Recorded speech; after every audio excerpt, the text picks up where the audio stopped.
murkana Allah Subhanahu wa taala. Ayat di mana? Ibu sama bapak.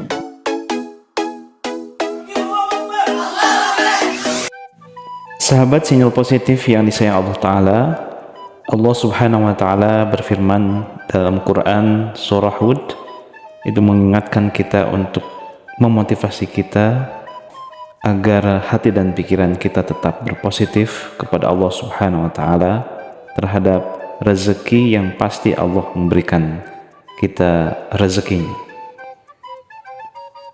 Artinya dalam Quran Surah Hud ayat 6, dan tidak ada suatu binatang melata pun di bumi melainkan Allah lah yang memberinya rezeki, dan Dia mengetahui tempat berdiam binatang itu dan tempat penyimpanannya. Semuanya tertulis dalam kitab yang nyata, yaitu Lauhul Mahfuz. Sahabatku yang disayang Allah Ta'ala, tidaklah Allah menciptakan makhluk kecuali sudah lengkap dengan rezekinya, sebab Dia adalah Ar-Razzaq, zat yang maha pemberi rezeki. Allah tidak menciptakan makhluk kemudian membiarkannya begitu saja.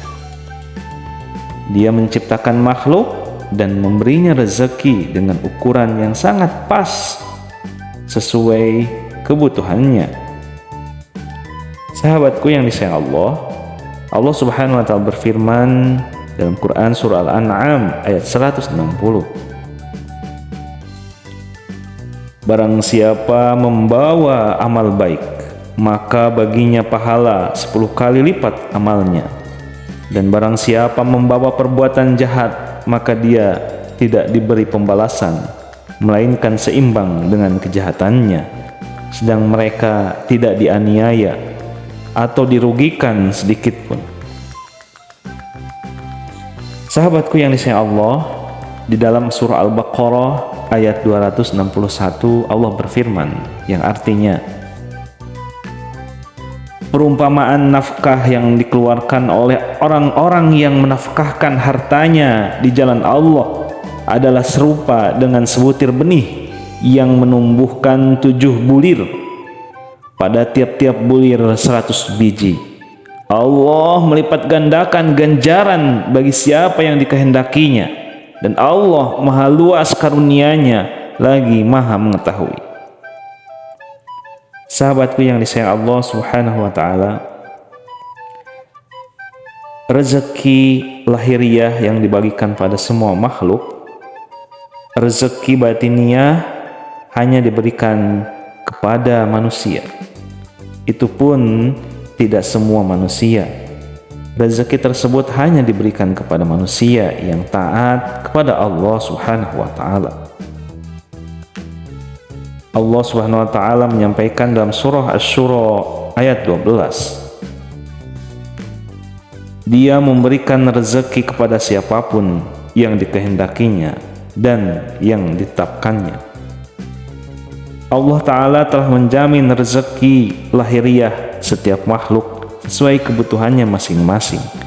Tidak ada satupun makhluk yang Dia ciptakan tanpa ada jatah rezekinya.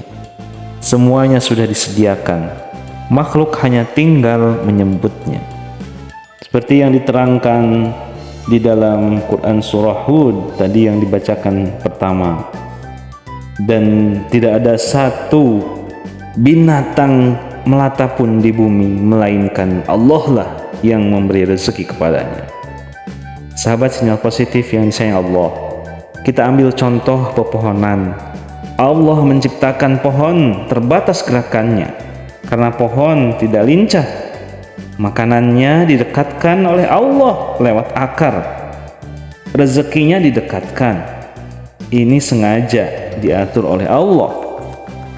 Begitupun dengan binatang, misalnya singa.